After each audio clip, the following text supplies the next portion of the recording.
Hello, everybody. Welcome to a special Make It Monday by request. And we're going to be hemming jeans today.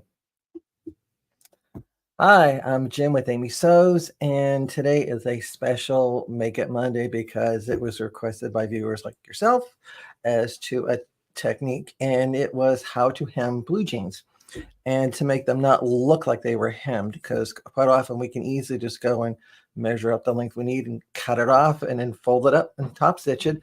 But then it doesn't look like the rest of the jeans, particularly if you would go and get a designer set that has distressing on it and there's no distressing on that newly hemmed area of your slacks or jeans in this case. So that was the question I got, was like how to do that. And I don't believe we touched that topic here. I know there's a lot of videos out there, and if you follow me with the Original Sewing Quilt Expo, I did a class on hemming different types of materials, fabrics, garments, etc., called Would Ernest Hem My Way? And we actually talked about the jeans. So I'm going to flip over to the other camera just so we can get a better view. So here I have a pair of jeans. And as you can see, it has like this is the purchased hem. And this is the look that most people like, where it has the distressing on the hem area. And that's what you try to want to maintain, because if we would just simply fold it up and top stitch, you lose that effect. And they like that look. So to maintain that look, you want to keep it. One of the first things to do is to determine how much you have to shorten the slacks. And let's say, for example, it's 2 inches. So no matter how much you have to fold up and hem, you take that amount, and I find it's easier if you divide it in half. So if I need to shorten these jeans by 2 inches, I would cut it in half, which means I would have to go and do a fold of 1 inch. So what I would do is take the jeans, turn them up on themselves, and I would have them positioned this way if I were doing this with a free arm machine. If I was doing it on a flatbed, I would actually turn the jeans inside out and fold it the other way. I would fold it like this, and then what I would do is I would measure from where I'm going to sew, which is actually right here along the top edge of the hem, not into the hem, just as close as I feel comfortable to get to it. And I would just fold it over like this, measure my amount, which in this case would be like 1 inch because I want a 2 inch hem. And I would go and position, more than likely, either a blind hem foot or a zipper foot, so that the foot would ride on one side or this lower side of the fabric, and the needle will then just go ahead and pierce right here into where it's a little darker. And the thread I would use would be probably this darker color that I see in my jeans. So I'll have that in my needle and my bobbin. I would position my needle as close as I can to the fold, and I would sew right into here. I would more than likely go with a slightly shorter stitch length. I find that for me, that when my stitch length is a little shorter, the stitches kind of disappear more into the fabric than if I would do a longer stitch, which is what I did on the other one.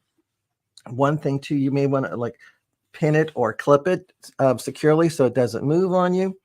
And whenever you would sew, particularly a pair of jeans like this where there's lycra in it, you may want to stretch it a bit, because if you would just leave it relaxed like this and sew it, you're going to probably end up popping stitches, because when the person put the slacks on, they're going to be putting stress on it and it may break the stitches. So I would definitely stretch it as I sew when I'm working with any jeans that have lycra or spandex in them, like these do.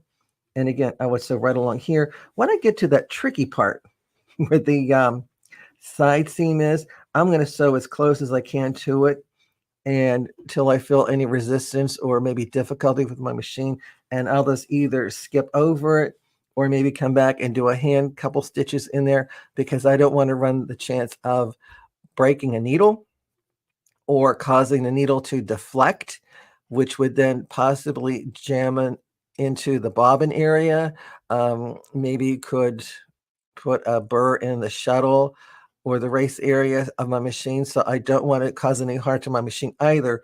So I may, like, again, just skip over that and then go back and do a couple hand stitches, which would be very easy to do.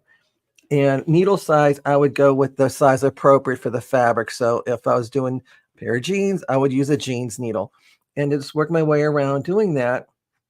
And then once you turn it back down, you get a look similar to this, where it kind of blends into that faded area. Once this would be pressed and like really steamed well, you could hardly tell where it would be done at. So basically, it kind of blends in right with the original hem, where it went lighter than darker. So that way you get kind of a similar feel, and it doesn't look as much as if it were really hemmed.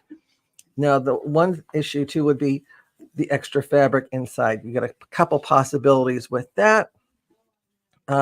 If I wanted to, I could actually, a very easy way, would maybe put a little bit of fusible web inside here and then just press it up in place, and that way it would stay up. The only thing is it may cause a little bit of a shading effect on the outside of the jeans. So I may be a little more leery with doing that.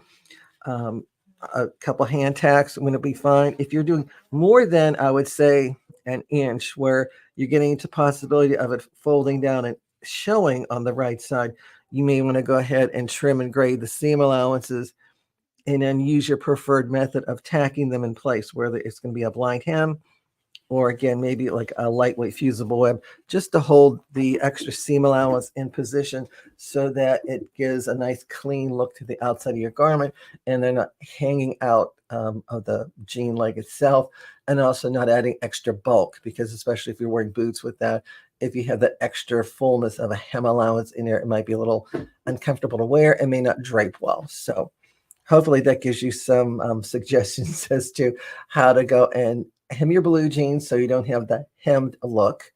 And be sure to give it a try and let me know what you think.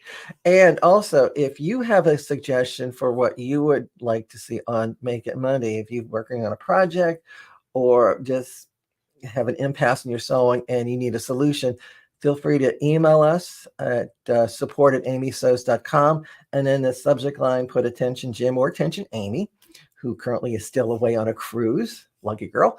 And if you actually are interested in doing one of the cruises, be sure to stop by amysews.com and check out the different cruises that Amy's offering, and maybe we could see you aboard ship with her, doing lots of different classes with embroidery, sewing, scan and cut, you name it. So that could be a fun little treat for yourself if you like to do that.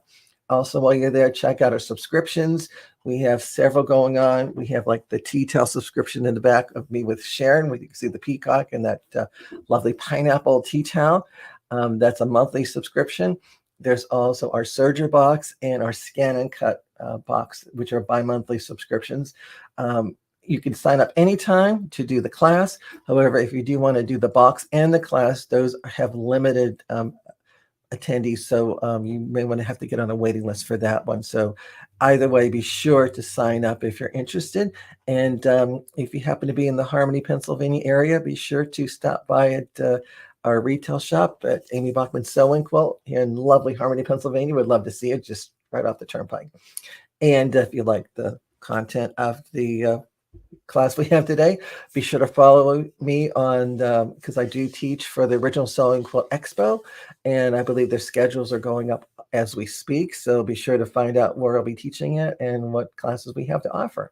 So that being said, thank you for joining us today on Make It Monday, special request. And again, feel free to go and text or message us as to any questions you have, and be sure to share the joy of sewing and our programs with your friends and family alike. So again, thanks for watching, and remember, the more you know, the more you sew. Take care.